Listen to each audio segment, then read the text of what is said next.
ko nakaswitch kina sa baba ang mga speaker. Basi sa phones po ito ba, mag-naibahok ko sa gawas.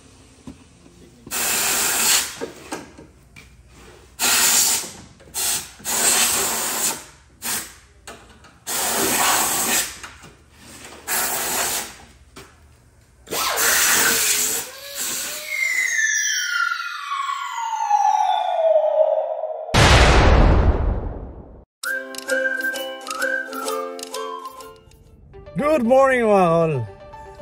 Grabe yung fogs dito sa amin ngayon mga kol. Last media na pero grabe yung fogs niya. Oh, diba? So yan, pupunta tayo ngayon sa Trois Rivières mga kol. Kasi nga malapit na mag-winter dito at saka si Cathy kailangan ng proteksyon. Condom. Kailangan ng anti-rust. So sa ilalim lalagyan ng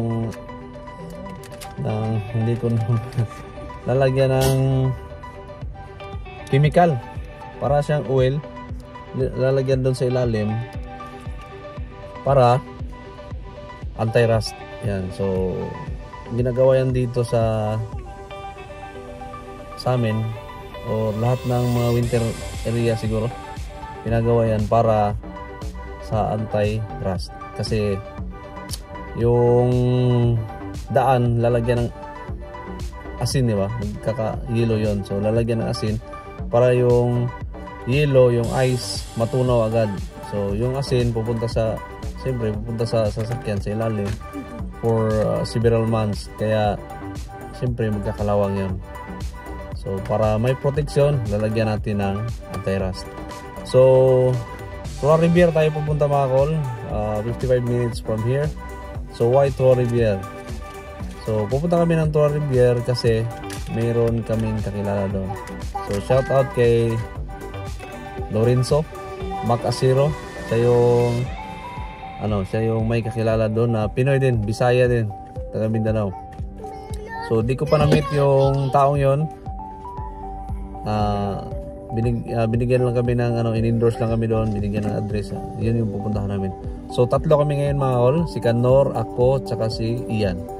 Yan, so tatlong sasakyan. So magkano? Probably sa labas medyo mahal siya, medyo pricey. Pero doon sa pupuntahan namin, medyo makakamura kami kasi sideline lang nila yun. Pero sa shop nila gagawin, yung shop nila mismo. Yan, so hindi natin kasama ngayon si CJ, si Jilo lang at saka yung mama nila. Kasi nga si CJ may laro ngayon ng basketball. So mayroong paro dito sa sa amin sa Quebec. Kasali siya sa team. Kaya doon muna siya sasakay kay Brother Remison. Pupunta na lang kami mamaya pagkatapos. Kasi naka-schedule to last week pa. Tapos biglaan yung basketball. Yan, so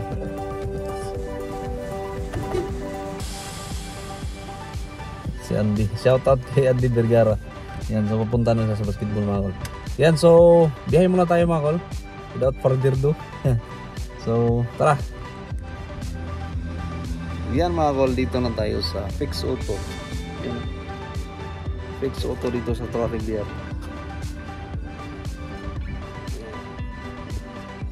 So tara, pasok tayo. Mga tropa lang din natin to, mga Bisaya. Tara. Yan as Kanor mga kol, kakarating lang.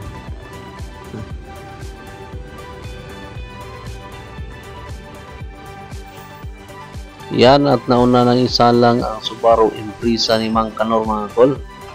Titirahin na to ng anti-rust. Yan, para meron proteksyon para sa winter.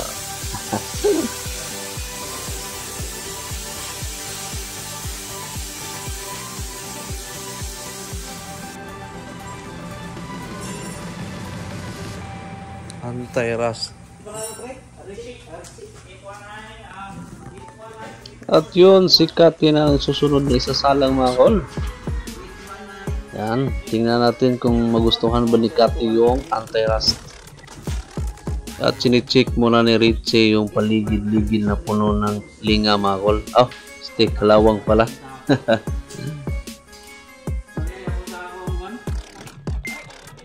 At dito binabaklas na ni Richie yung mga cover sa doors mga kol.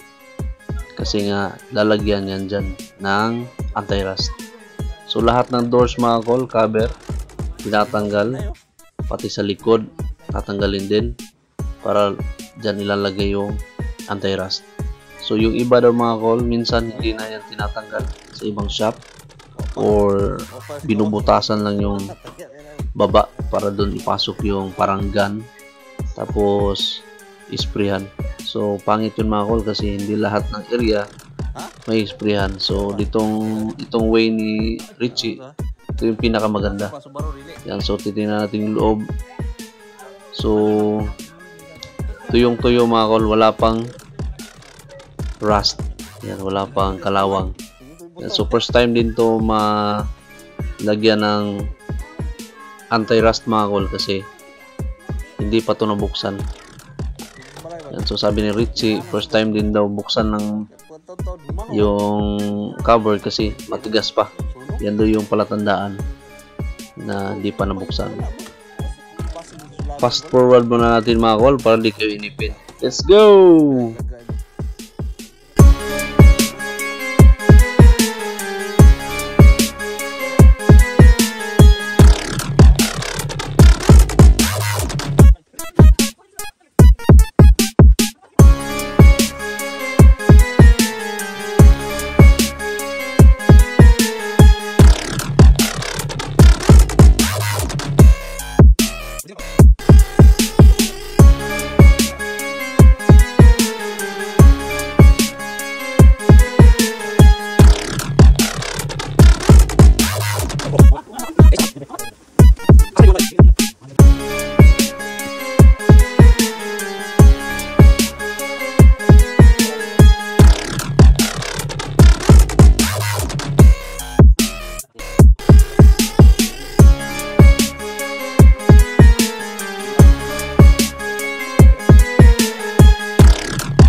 So nasa likod na si Richie mga kol, nagbaklas ng mga cover. Nakakatakot lang tingnan kasi parang magbibiyak yung cover mga kol sa tunog.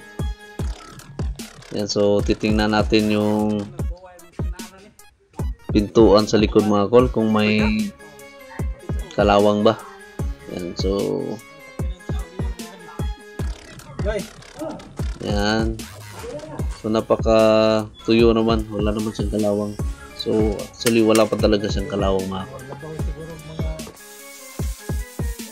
At pagkatapos magbaklas ng mga door covers mga kol, nerblow ni Richie yung under chassis. Yan. So para mawala yung mga alikabok, mga putik-putik mga kol, para makapenetrate yung anti-rust. So sinabihan namin na car wash muna. Sabi niya hindi na lang daw kasi mas maganda yung tuyo. Kaya inerblow na lang niya. Yan mga kol.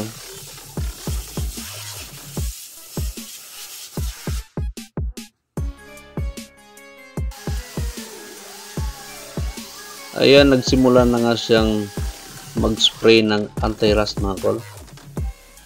So lahat ng part mga kol na posibleng matamaan ng yelo or ng asin, ni-sprayhan niya ng anti-rust.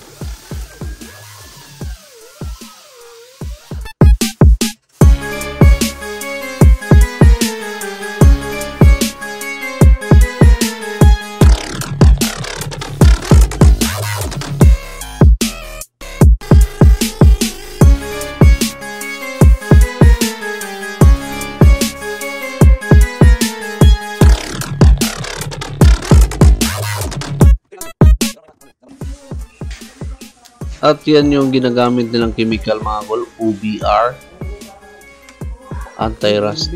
Yan, so oil base yan mga kol, para lang siyang petroleum jelly. Kongrasa.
Yan yung anti-rust mga kol.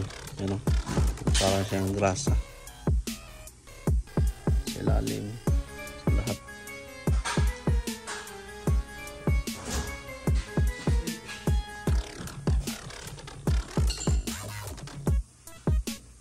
Shareholder sa kadre? Yan, at dahil tapos na isprehan mga kol, at secured na for the coming winters, binabalik na ni Richie lahat ng mga door covers. Yan, so galing. Maganda yung pagkatrabaho mga kol. At recommended.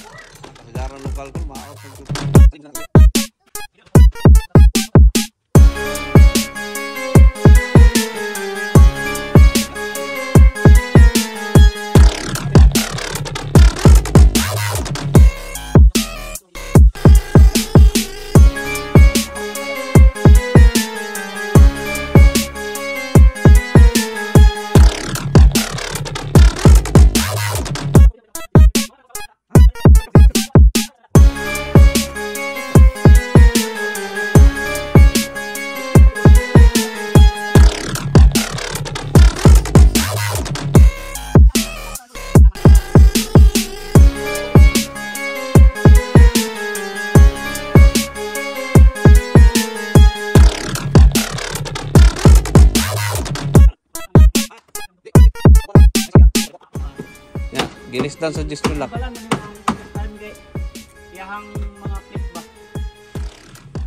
Yan, kay Ian na naman na turn mga kol. Titirahin na yung Outlander. Babaklasin lahat. Same lang sa proseso ng sa akin mga kol. Tara, tingnan natin.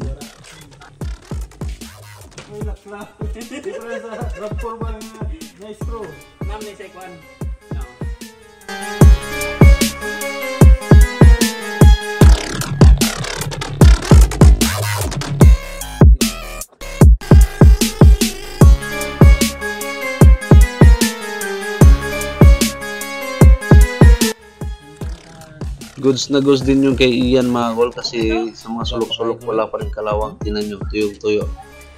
Parang di pa napasukan ng kalawang mga kol. Goods yan.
Yan, good evening mga kol. So, natagalan kami umuwi mga kol kasi duman muna kami kay